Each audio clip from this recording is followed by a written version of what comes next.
So the big question is this: how do aspiring real estate investors like us escape from the rat race and build real wealth and freedom without access to millions of dollars in investment capital and start to live the life that we know we deserve?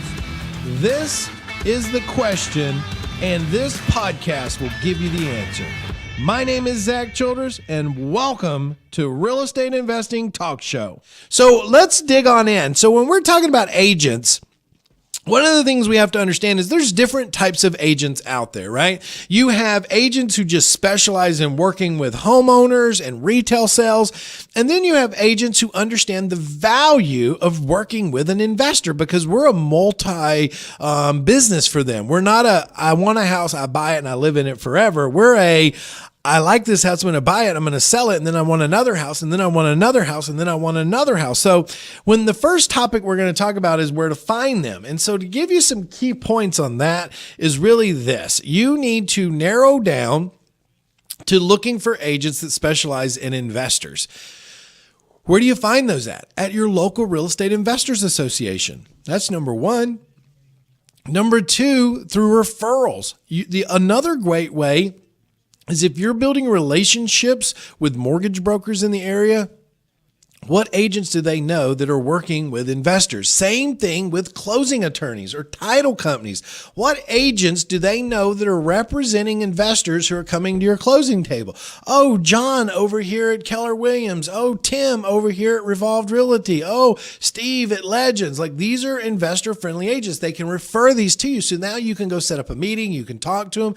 You can also use realtor.com. You can also use Zillow. You can go under the realtor search or the agent search, and you can put in there specific topics. Like, for instance, realtor.com will say, look, I want to find agents that specialize in finding deals in these areas, that specialize in like foreclosures or investments. And so they'll bring agents up that have written their description that say, look, I work with investors, I specialize in these things, so that you can start to go out and find relationships and not trying to cultivate an agent to be investor friendly, but go ahead and find agents who are investor friendly by just using some of those simple tips that I just gave you to really hone in your search to find investor-friendly agents. And that's really important.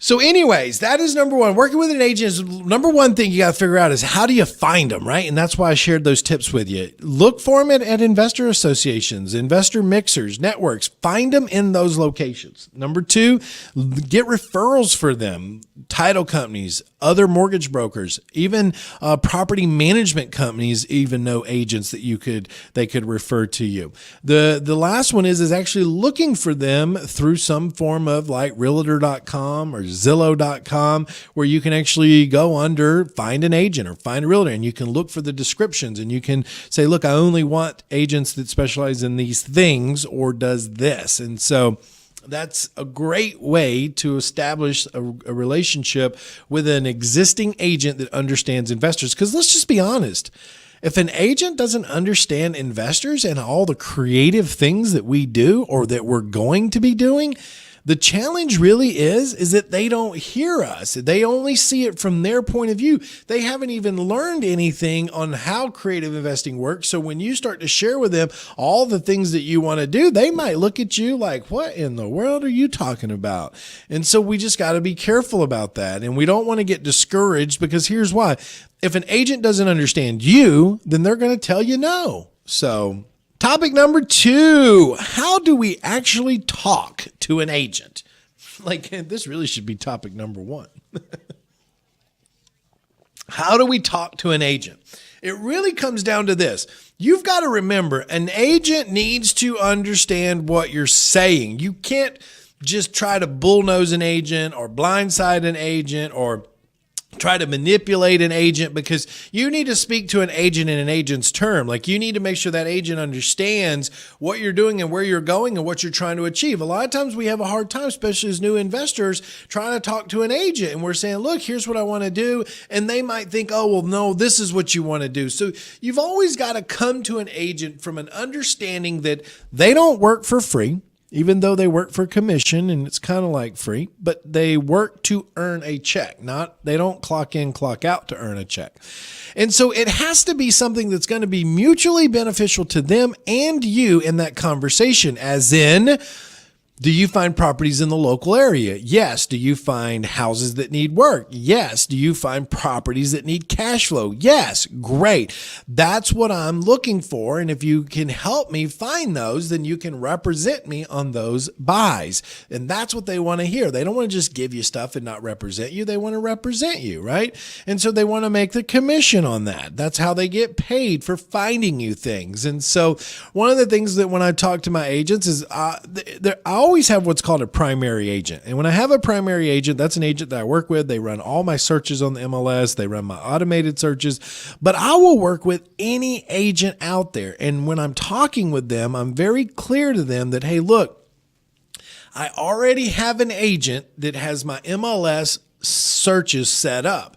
But I would love to work with you as an agent if you find any listings that you're getting that you need to sell quickly before you put it on the MLS. I would be happy to present you an offer on that deal and I can close. But let me be very clear. Make sure you're prepared to work with that agent before you start getting that agent out there to look for deals for you, okay? And here's why. You don't want to start talking to that agent about finding you deals, and then they go out there and they start finding all these deals and they get you a good deal, but you're not even ready to execute the deal. You're not ready to get the funding together. You don't even know if it's in the right area. You don't know how to run your numbers, or you're not confident in it. You haven't put your team together on how you're going to execute it and make money on it. These are the things that a lot of new investors make huge mistakes with. They just start running out looking for deals and they haven't even set their foundation yet, much less put themselves in a position to actually close on a property. And that is where the big issue occurs, is when they run too fast into the market without setting the foundation, because they're eager. They want to get started. They want to do it now. They want to do it now. They want to do it now. But that conversation with that agent needs to be real clear. It needs to be, hey, look, I'd love to work with you. I need to gather some data in the market first, figure out where I'm going. I'm setting up some bank relationships. Once I have all that set up, I'd love to come back to you and start looking at properties. Let me tell you something. That agent will appreciate you that much more because you are communicating to them at a level of saying, look, I respect and I appreciate your time. And I don't want to get ahead of myself with you. You go out and do all this work to find me a deal, and I'm not even prepared to do anything with it. So when you're talking with an agent, just be prepared before you get them going to do a bunch of work. And talking about work leads us into the last and third topic for today, which is working with them and actually building that relationship and cultivating that relationship. This goes right back to a little bit of number 2, which is when you're working with your agent, there's some things you need to understand. Number 1 is be prepared. Write that down. Number 1. Be prepared to work with your agent. Don't just work with an agent just because that's what somebody told you to do. Be prepared. Because if they're going to go out and find deals, you better be prepared to close that deal, okay? That's number 1, be prepared. Number 2, don't overwork them because you don't have enough education. What does that mean, right? It goes to like trying to comp out a property. So a lot of new investors, they don't really understand how to find ARV. They don't understand how to find comps. So what they do is they just lean on the agent. They lean on the agent. Hey, can you send me comps? Can you send me comps? Can you send me comps? And the problem with that is that the more and more you keep sending that to them to get you comps to find out the deal's not a good deal, means the more they're working with less advantages for them. They're just doing work for free, and they will slowly start to not answer your phone call or your text or your emails. That's what they will do, what we call ghosting. You will get ghosted, my friend.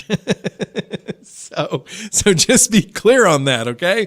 So you need to really remember, we use our agents for the comps after we've already vetted the deal, after we've already done everything we know to do to figure out what we think it will sell for. And we take that number and run our numbers. And if it looks like a deal there, then what we do is we make sure that our ARV is in line with what our agent thinks the ARV will be.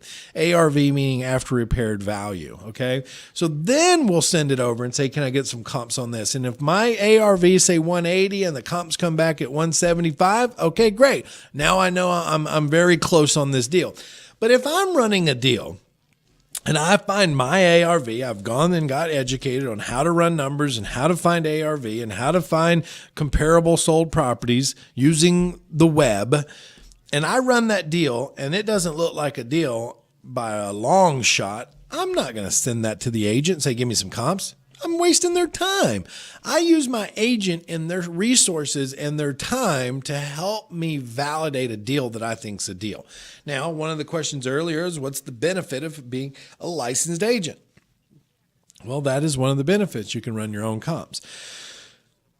If you know how to run comps, that's another big thing. I mean, that's something we run into a lot of times too with new agents, is they don't truly understand like what the good comps are that we're looking for. Like I saw one the other day, a guy sent over a set of comps on a property, and it was all for, actually, I was doing this with a student who's actually on here watching this right now in California.